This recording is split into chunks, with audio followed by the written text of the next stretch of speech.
What's up, guys? In today's video, we are going to dive deep into a function. Specifically, we're going to learn how to evaluate a function.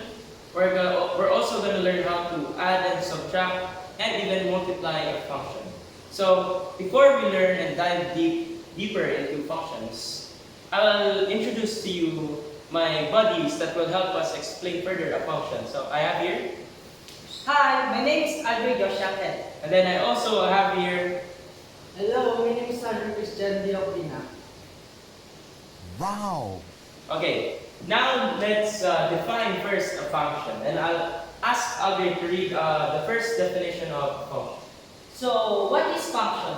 A function is a row correspondence between two non-empty sets such that to each element of the first set called domain.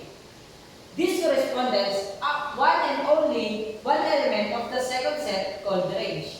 Now I'll be asking Nazir to read the second definition. Nazir, please. A function may be described as a non-empty set of ordered pairs such that no two ordered pairs have the same first element. Okay, thank you, Nazir. So before we dive into deeper into what a function is, let's first learn the parts. So the first part is a set. Basically, a set is the set of pairs. So that's the set. And then we have here the pairs. On the pair, we have two parts. We have the domain, which is the first element. And then you also have the range, also known as the second element. So please don't get confused. Domain is the first element. Range is the second element. So it is said here in the definition that Nazir read that set of ordered pairs such that no two ordered pairs have the same first element. So we learned that no same first element. For it to be a function, there should be no repeated first element or the domain. So let's head to our examples. I'll answer our first example. So we have here x is equal to 1, 0, 0, 1, negative 1, 0, 0, and then negative 1. So to determine if this is a function or not, we will look at the first element or the domain and check if there is repeated values. So right here we have 1, 0. So far no repeated element. And then we have negative 1 and then 0. So as you may see, 0 was repeated as the first element or the domain. So this example or set is technically not a function. So let me write down not function. And then now I'll call on Aldrin to answer the two other examples we have. So Aldrin, can you please answer example 2? Okay, we're gonna first look in our first element. The first element is negative 2, negative 1, 0, and 1. So there is no repeated domain, the first element, and the answer is function. Okay, as you can see, Aldrin answered correctly. This is a function. So again, it is a function because there is no repeated first element or domain. So negative 2 and negative 1 is not the same. Negative 2, negative 1, and 0 is not the same. Negative 2, negative 1, 0, and 1 are not the same values. So we can therefore assume that this is a function because there is no repeated first element. Aldrin, can you please answer our third example? Okay, let's do it again. Let's look in the first element. We have 0, 1, 2, and 3. So, like what I said, there is a no repeated number in the first element. So the answer is function. So, once again, Aldrin answered correctly. Therefore, this is a function because no first element was repeated. So we have the values 0, 1, 2, and then 3. Obviously, no repeated first element. Now we have here a function in diagram form. So now I'll be asking Nazir to answer our first diagram. As you can see to our diagram form, there is a domain, there is a two domain in the form. So it's a not function because there's a repeated number in this example. Okay. So So let me make things clear for you. This is not a function because as you can see here, x2 was used twice. So in diagram form, this is the domain and then this is the range. And so what happened here, the reason why it's not a function is because x2 was used twice. And as I repeat again and again, no first element can be repeated twice. So now I'll be answering our second example of diagram form. So we have here the values for the domain x1, x2, x3, and x4. As you can obviously see, the first elements were not used twice. So we can therefore determine that this is a function. So there might be some confusions about the set having a repeated range, but even though it has a repeated range, as long as the domain is not repeated or there is no two ordered sets that have the same domain, this is a function. So up next, we're going to learn how to evaluate a function. So let's head to the next one. Okay, now we're going to learn, actually let me apologize. I made a mistake earlier. I said we're going to learn how to evaluate a function, but first, let's learn how to do the vertical line test. So I'll ask Aldrin to read first the definition of the vertical line test. So what is the vertical line test? A graph mathematical relation as a function of any vertical line down passing through the graph intersects the graph at the exactly one point. So let me explain this in a bit more lighter terms for it to be easier to understand. So basically, the vertical line test is a mathematical graph, and it is a test taken by graphs to check if it is a function or not. So the simple rule here is if the vertical line intersects with the graph only once, therefore it is a function. But if the vertical line test intersects with the graph twice, therefore it isn't a function. Two or more, it is still not a function. So let's go ahead and do some examples. So I'll do the first one. Then I'll ask Aldrin and Nazir to answer the next one. Okay, number one.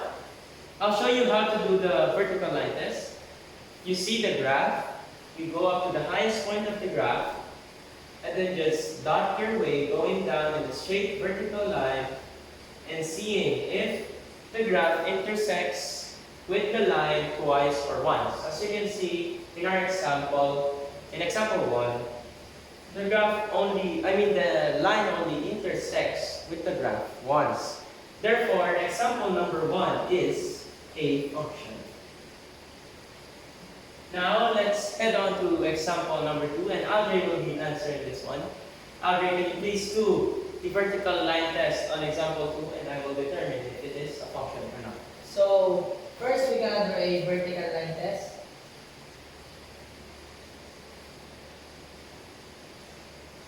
So what's your answer? My answer is not function. As you can see, the vertical line test intersects, I touch twice in the graph. Okay. So Aldrin's answer is actually correct. This is not a function. Simply put, this isn't a function because the vertical line, did intersect with the graph twice. So it is very easy to understand. Intersects once only, function. Twice or more, not function. So let's see if you mastered the vertical line test already by letting Nazir answer example 3. Nazir, I'll ask you to answer example 3. As you can see, it's pretty common sense. It intersects once, just like this. It only passed through once, so it's a function. Okay, thank you, Nazir. So that's about it for the vertical line test. Up next, we're actually going to learn about the evaluating a function. So let's go ahead and do the evaluating a function in the next part. So hey guys, Now we're going to learn about evaluating a function. So, first up, Andre will read how to do evaluating a function. So, what is evaluating function? Evaluating function is to replace every x in the function root x with the given replacement value. Then simplify the resulting numerical expression. Okay, to understand better what Andre just read, we will do this example. So this one is very easy. So first we got the f of x, but we will be replacing it with the given replacement value. So in our case, number 1 is positive 3. So replace x with 3 equals to, copy 2, and replace x with 3, then square. Then plus 3, replace x again, in our case 3, and then copy minus 2. Minus 2. Now we just need to square and do the exponents. So I'll be asking Nazir. Nazir, what is 3 squared? 6. 3 times 3 equals to? 6. Are you sure? 3 times 9. 9. Okay, good. So this will become 3 raised to the power of 2, 2 times 9. And then we have 3 times 3. Nazir, 3 times 3 is, again, positive 9. Then copy minus 2. Then we combine these terms. 2, 9 plus minus 2. 9 minus 2 equals to 7. 7. But first, we'll do 2 times 7. 2 times 9 equals to 18. And then positive 9 minus 2, positive 7. Then we add 18 plus 7, we would get 25. So f of 3 is equal to 25. This is just one answer for the first replacement value. Now let's answer the second replacement value. So again, just like the first one, copy f, replace x with the second given value now. So this is 2 equals to 2, replace x with 2 squared, plus 3, replace x with our given value, for case 2, and copy minus 2. This will become 2 raised to the power of 2. This is 4. And then 3 times 2, this is positive 6. And then copy minus 2. Now, you first multiply these two values. 2 times 4 is 8. And then combine these terms. Combine like terms. Positive 6 plus negative 2, that would be positive 4. 14. Positive 4. So, f of 2 is equal to 8 plus 4. This is 12. There. F of 2 is equal to 12. And then, we have our third replacement value, which is 0. Now this one might be confusing because you'll see in a moment here. So f of 0 is equal to 2. Replace x with our given value, which is 0, squared, plus 3. Replace x, 0, minus 2. So what happens here is, what is 0 squared? That is 0. 0 times 2 is 0. So this is cancelled. And then 3 times 0 is equal to 0. So this is cancelled as well. So f of 0 would equal to negative 2. So this is our final answer. Now we'll be doing another example, but I'll only do one replacement value. And I'll be asking you, the viewers, to do the example. this with 4. And then this is still 0. Now we're gonna change the example with 4x2 plus 5x minus 4. So you guys will be answering for or evaluating the function for the replacement value x is equal to 2 and x is equal to 0. So I'll be solving this replacement value. So again, copy f, replace x with the given value. We will add 4 here. So this becomes f of 4. Then 4 x squared, this is 4. And then squared plus 5. Replace the value, replace x with a given value, 4. And then minus 4. So we raise to the power of 2. 4 raised to the power of 2 is 16. And then 5 times 4 is positive 20. And then minus 4. Andre, what is 4 times 16? 64. 64. Then we have the combined like terms. Positive 20 plus negative 4, positive 16. And then 64 plus 16 equals to 80. 80. So f of 4 would equal to 80. That is our final answer. Now I'll be asking you guys to answer this, you the viewers. I will be asking you to answer the second and third replacement value. Up next, we are going to learn how to add and subtract functions.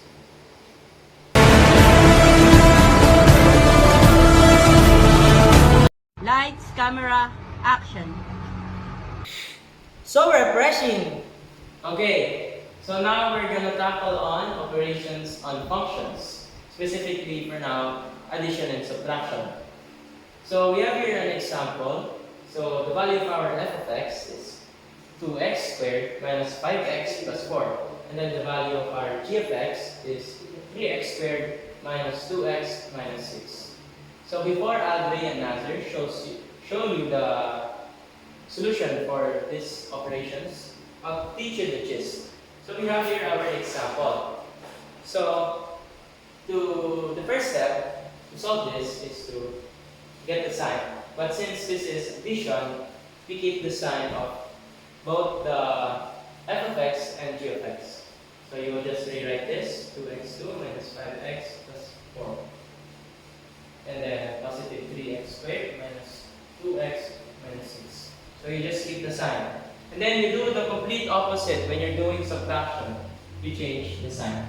So now I'm going to call Andre to solve f plus g of x. So the first example is f of x is 2x squared minus 5x plus 4. So the g of x is 3x squared minus 2x minus 6. Since this is addition, we will simplify, keep the sign of g of x, f of g. So we're going to rewrite all this. 2x squared minus 5x plus 4 plus 3x squared minus 2x minus 6. So then we will combine like terms. So 2x plus 3x is 5x squared. And then negative 5 plus negative 2 equals negative 7. X. Negative 7x. Then the last is positive 4 plus negative 6 equals negative 2.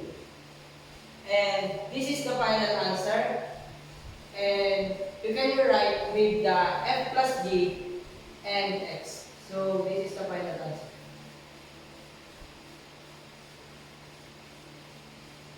F plus g and x equals to 5x squared minus 7x minus 2.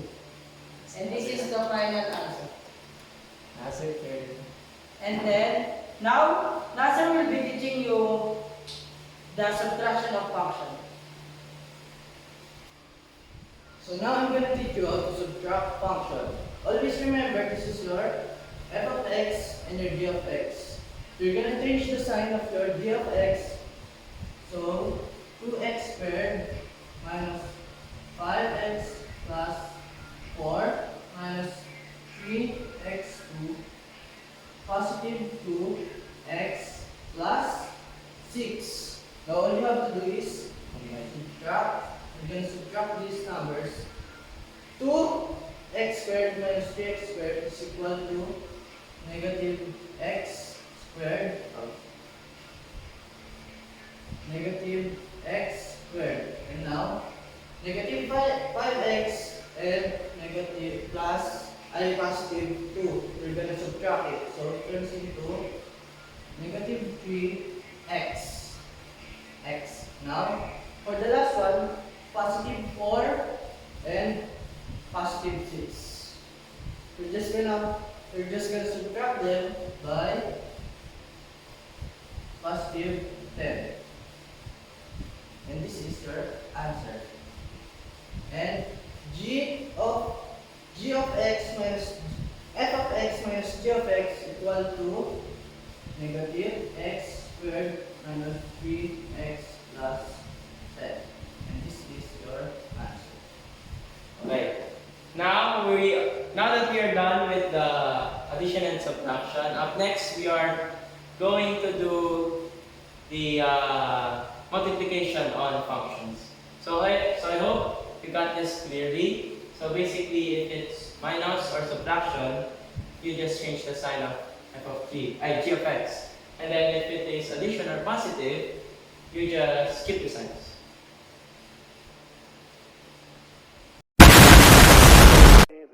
I be popping bottles, sparkles and champagne. VIP. Okay, now we're gonna learn multiplication on functions. So we have first our example on binomials. So on binomials, you may have a method that you already know since grade 8. So this is called the FOIL method. So we are gonna use the FOIL method on functions.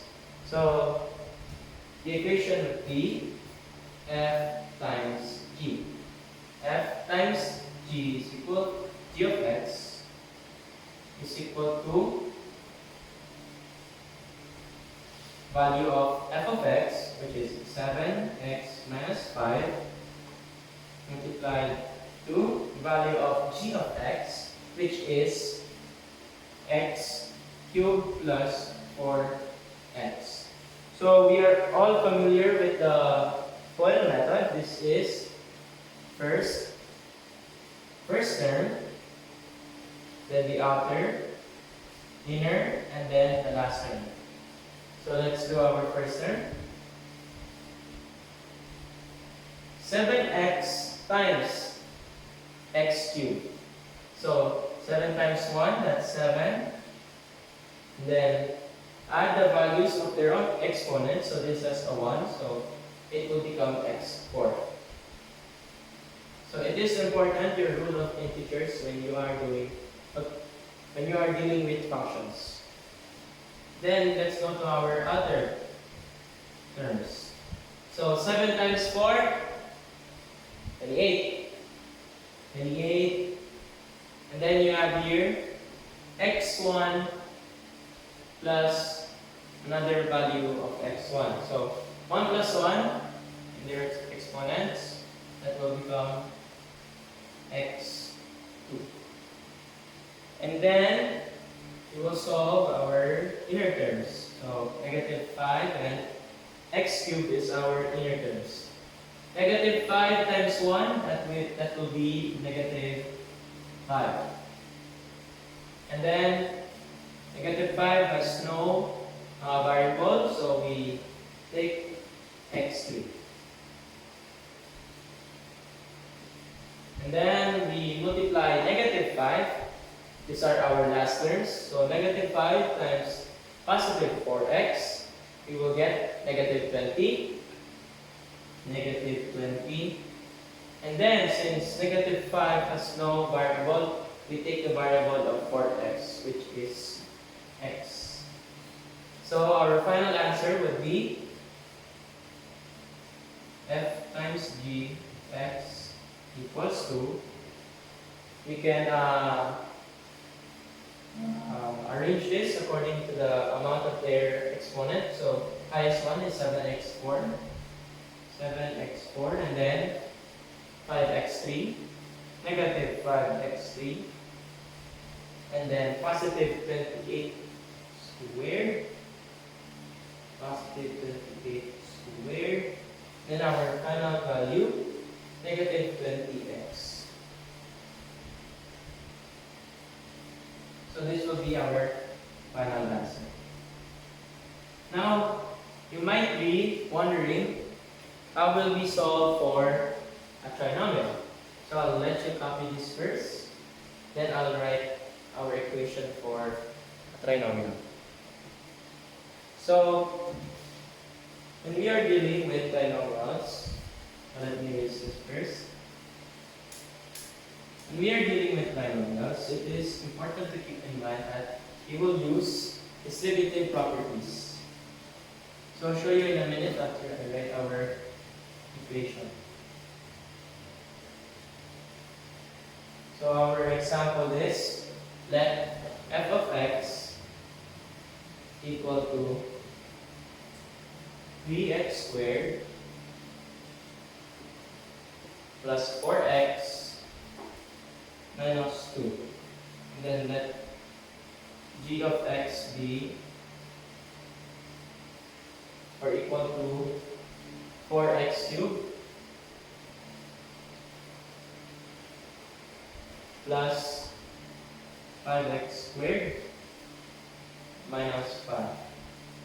So this is an example of a trinomial. So when we are dealing with trinomials and polynomials, we shall keep in mind distributive properties. So our equation would be f times g of x. So let's do this. 3x2 plus 4x minus 2. So this is the method I do. I write down f of x, the value of f of x here, and then the value of f of g here under it. So 5x3 plus 5x2 minus 5. And then you do distributive properties. So you multiply 3x squared to every value of g of x. So 3x squared times 4x cubed. Here it is. 4x cubed. So first multiply the whole number. 4 times 3, Alday. 4 times 3, 12. 12. Then we add their exponents. That would be x5.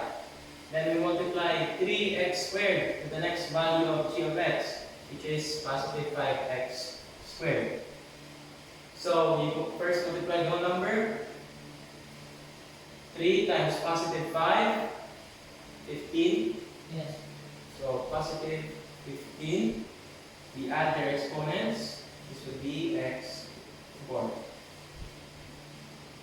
Now we multiply 3x cubed to our final value, which is negative 5. Again, we will get 15 now. This is negative 15. Then get the value of x squared. Then after you multiply 3x squared to all the properties of g of x, you move to your next value, which is positive 4x, and then you distribute it to all the values of g of x. So 4 times 4, 16x. You add their exponents, so 3 plus 1, 4. And then you multiply 4x to 5x squared. So 4 times 5 is equals to positive 20. Then you add their exponents. 2 plus 1 is 3. And then we multiply 4 to negative 5. Positive 4x, positive 4 times negative 5 is negative 20. And then you get the sign of 4x. For x. And then finally, you multiply the last number to the values of g of x. So negative 2 times 4, that is negative 8. Then you get its variable, which is x cubed. Then you multiply negative 2 to 5, you will get negative 10, and get the variable of positive 5, which is x squared. And then finally, you multiply negative 2 to negative 5, you will get positive 10. And then after you do this, you combine like terms to simplify the equation. So 12x5 has no partner or a similar term. So we write this down here. This is our final answer. So 12x5 f times g of x is equal to 12x5. And then we match x4. We find the term that has a like or similar with it. So 15x4 and then 16x4, you will get positive 31x4. Then for cube, for x3, you have two values, 20 plus negative 8, you will get positive 12x3. And then you take then you go to x squared. You have two values, negative 15 and negative 10. So become negative 25x squared. And then finally, you only have one variable with x, so we just write that down here. And then finally, our constant, we write it down here. So now this will be our final answer for f times g of x.